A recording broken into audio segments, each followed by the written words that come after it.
Good morning, students. You are most welcome in Navango Digi Lessons class.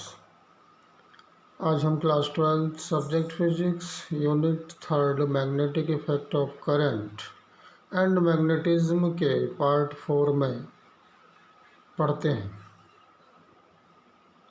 सबसे पहले motion of a charged particle in a magnetic field.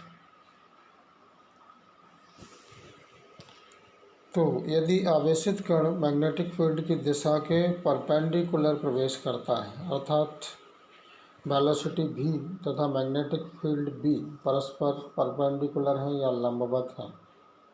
यदि आवेशित कण Q प्रारंभ में वेग v से गति करता हुआ मैग्नेटिक फील्ड B में क्षेत्र की दिशा के लंबवत प्रवेश करता है तो थीटा इक्वल टू 90 डिग्री होगा। अतः कण पर लगने वाला Lorentz force F equal to q v B sine theta equal to q v B यानी कि मैक्सिमम होगा। डायग्राम में आवेशित कण Q वेग v से x दिशा में गतिमान है तथा बिंदु O पर वह एक ऐसे क्षेत्र में प्रवेश करता है जहां मैग्नेटिक फील्ड B कागज के तल के लंबवत अंदर की ओर अर्थात z दिशा में है। चित्र में इसे क्रॉस द्वारा प्रदर्शित किया गया है। चुंबकीय क्षेत्र में प्रवेश करते ही बिंदु O पर कण पर लॉरेंज फोर्स QBV फ्लेमिंग के y हाथ के नियम के अनुसार y दिशा में लगता है। चूंकि यह बल गति की दिशा के लंबवत है, अतः कण पर चुंबकीय क्षेत्र द्वारा किया गया कार्य 0 होगा, शून्य होगा। इसीलिए कण की गतिज ऊर्जा अर्थात स्पीड समान रहती है। ऐसा मार्ग जिसमें बल लगता है अर्थात एक्सेलरेशन होता है, त्वरण होता है, लेकिन चाल नियत रहती है, वो सर्कुलर होता है, वृत्ताकार होता है। अतः आवेशित कण चुंबकीय क्षेत्र में प्रवेश करने पर वृत्ताकार मार्ग में गति करता है। वृत्ताकार मार्ग में कण की प्रत्येक स्थिति में कण पर लॉरेंज फोर्स F की दिशा कण के वेग v की दिशा के परपेंडिकुलर होता है, अर्थात लॉरेंज फोर्स की डायरेक्शन सदैव वृत्तीय मार्ग के केंद्र की ओर होती है। अब हम आगे इसके वृत्तीय मार्ग की त्रिज्या, आवर्तकाल तथा आवृत्ति ज्ञात करेंगे। तो सबसे पहले वृत्तीय मार्ग की त्रिज्या।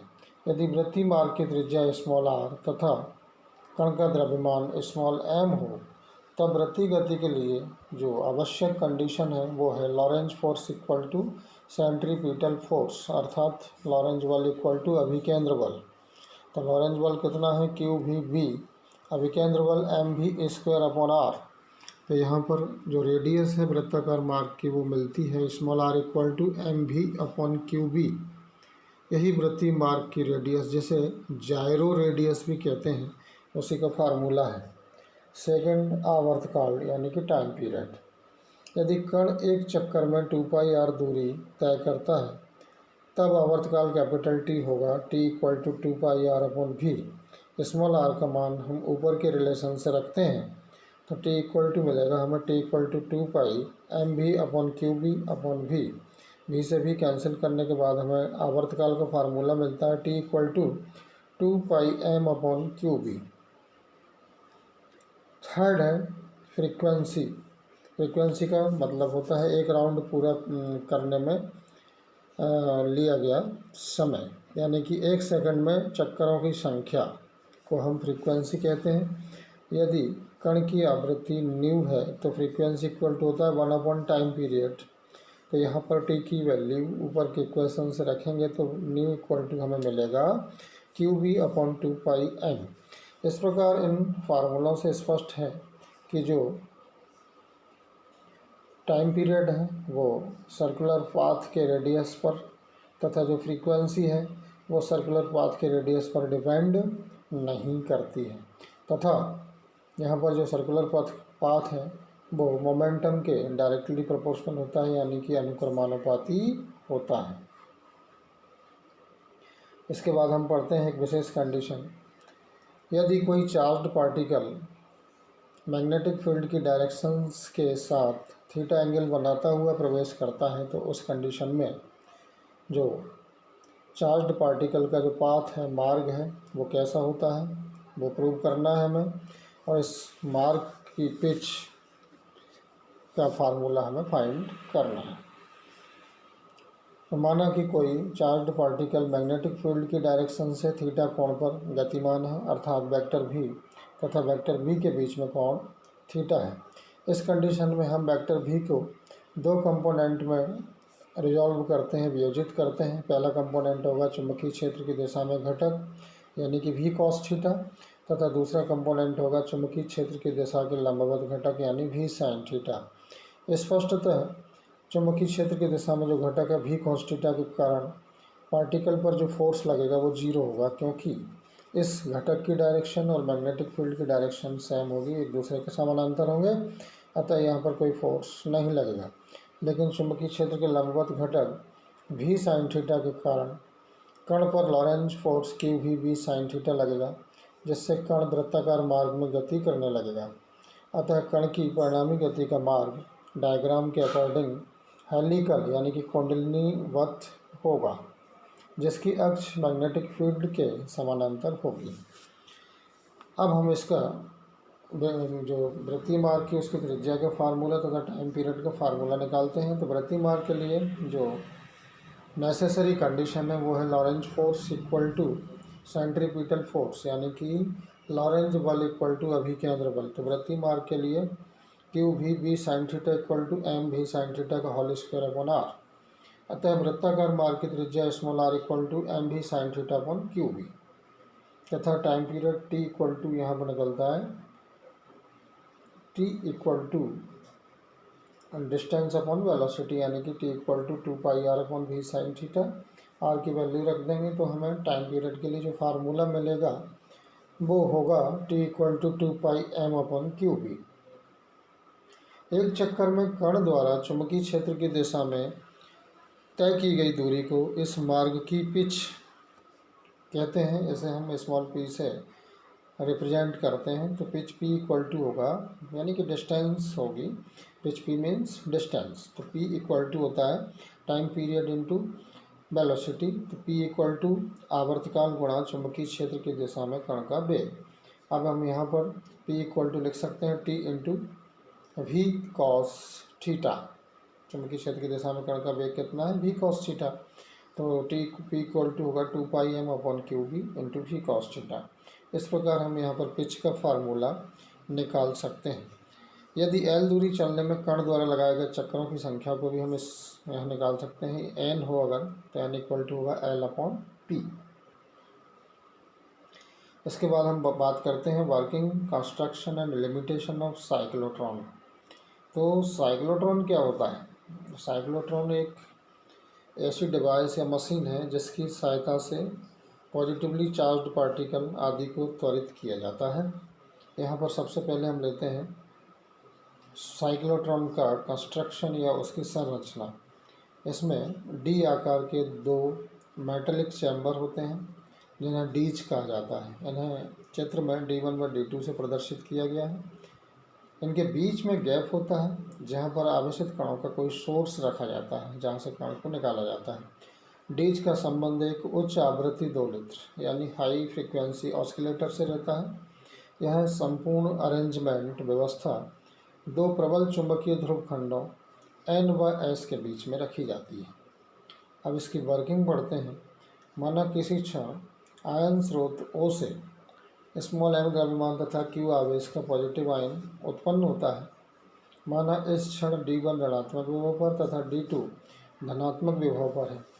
अतः धनायन D1 की ओर एक्सेलरेट होगा, क्योंकि दोनों अपोजिट चार्ज के हो जाएंगे, अपोजिट आवेश के हो जाएंगे, तथा उसके अंदर प्रवेश कर जाता है। खोखले चालक D1 के अंदर जो इलेक्ट्रिक फील्ड है वो जीरो है, अतः उस पर केवल मैग्नेटिक फील्ड ही काम करता है, कार्य करता है, जो उसे सर्कुलर पाथ में टर्न कर देगा, मोड़ देगा। D1 में अर्धवृत्तीय गति करने के पश्चात धनायन पुनः विद्युत क्षेत्र के संपर्क में आता है। विद्युत क्षेत्र की फ्रीक्वेंसी को इस प्रकार एडजस्ट किया जाता है कि जैसे ही धनायन D1 से बाहर निकलता है D2 ऋणात्मक विभव पर तथा D1 धनात्मक विभव पर आ जाता है।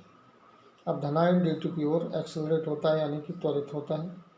यह प्रक्रिया बार बार दोहराई जाती है तथा धनायन बहुत ज़्यादा एक्सेलरेट हो जाता है, अत्यधिक एक्सेलरेट हो जाता है।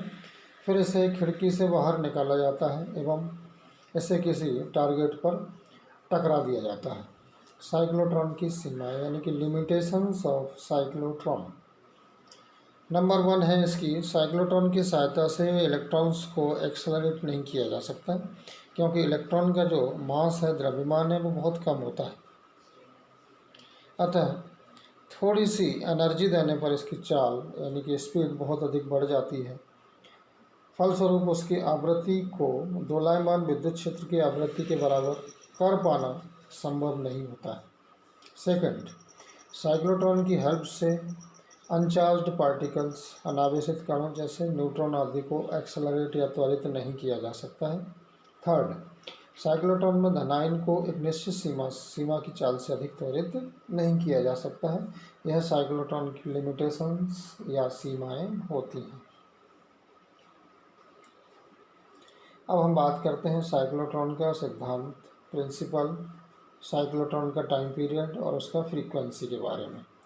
तो साइक्लोट्रॉन का जो सिद्धांत है, सबसे पहले साइक्लोट्रॉन क्या होता है? एक ऐसी डिवाइस जिसका उपयोग धनावेशित कणों जैसे प्रोटॉन, अल्फा पार्टिकल आदि को एक्सेलरेट करने में किया जाता है। सिद्धांत की बात करते हैं। सबसे पहले सिद्धांत है इसका, साइक्लोट्रॉन इस फैक्ट पर आधारित होता है कि जब एक आवेशित कण एक समान मैग्नेटिक फील्ड में लंबवत गति करता है तथा विद्युत क्षेत्र द्वारा लगातार एक्सेलरेट होता है, त्वरित होता है, तो वह बढ़ती हुई त्रिज्या के सर्पिलाकार पथ का अनुसरण करता है तथा उसकी चाल यानी कि स्पीड लगातार बढ़ती चली जाती है।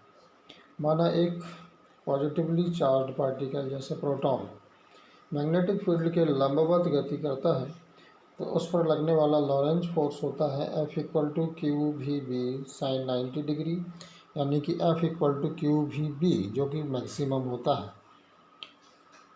यही बल प्रोटॉन को डीज के अंदर सर्कुलर पाथ में वृत्तीय गति करने के लिए आवश्यक सेंट्रीपिटल फोर्स प्रदान करता है, आवश्यक अभिकेंद्री बल प्रदान करता है।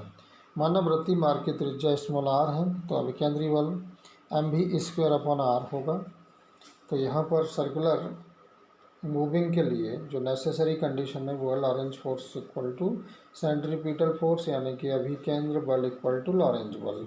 तो जो होगा QVB इक्वल टू mv²/r या r इक्वल टू mv/qv। डीज के अंदर अर्धवृत्ताकार मार्ग में गति करने के लिए कण द्वारा लगाया गया समय स्मॉल t इक्वल टू दूरी बटे वेग πr/v या t equal to πmv/v into qv। तो यहाँ पर जो समय निकलता है πm/qv।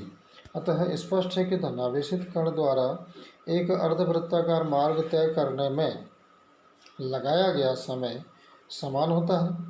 यह रेडियस पर डिपेंड नहीं करता है या त्रिज्या पर डिपेंड नहीं करता है। आवर्तकाल, माना एक वृत्ताकार मार्ग में गति करने में लगा समय यानी कि आवर्तकाल t है, तो डीज की ध्रुवता t/2 समय में परिवर्तित होती है। तो t/2 equal to small t equal to πm/qv, t equal to 2πm/qv। यह साइक्लोट्रॉन के टाइम पीरियड के लिए फार्मूला होगा, t इक्वल टू 2πm/qv, जो कि पार्टिकल के सर्कुलर पाथ की रेडियस पर डिपेंड नहीं करेगा। थर्ड, साइक्लोट्रॉन फ्रीक्वेंसी यानी कि साइक्लोट्रॉन आवृत्ति। साइक्लोट्रॉन आवृत्ति को चुंबकीय अनुनादी आवृत्ति या मैग्नेटिक रेजोनेंट फ्रीक्वेंसी भी कहते हैं। तो यह होगी new equal to 1/t qv/2πm तथा साइक्लोट्रॉन कोणीय आवृत्ति होगी omega equal to 2π nu equal to qv/m। कण द्वारा प्राप्त ऊर्जा, आवेशित कण द्वारा प्राप्त ऊर्जा यानी कि kinetic energy E equal to होगी हाफ mv²। यहाँ v की वैल्यू को रखेंगे तो मिलेगा E equal to half m qRb/m का होल स्क्वायर या E इक्वल टू q²v²r²/2m। इस फार्मूले से स्पष्ट है कि E is directly proportional to r², क्योंकि यहाँ पर q की वैल्यू, v की वैल्यू, स्मॉल m की वैल्यू कांस्टेंट है। अतः हम लिख सकते हैं E is directly proportional to r², यानी कि रेडियस जितनी ज़्यादा होगी उतना ही यहाँ पर कण द्वारा उसकी जो काइनेटिक एनर्जी है वो बढ़ती जाएगी। इस प्रकार आज के डिजी लेसन्स में इतना ही। इसके आगे का अगले डिजी लेसन्स में पढ़ेंगे। Thank you very much.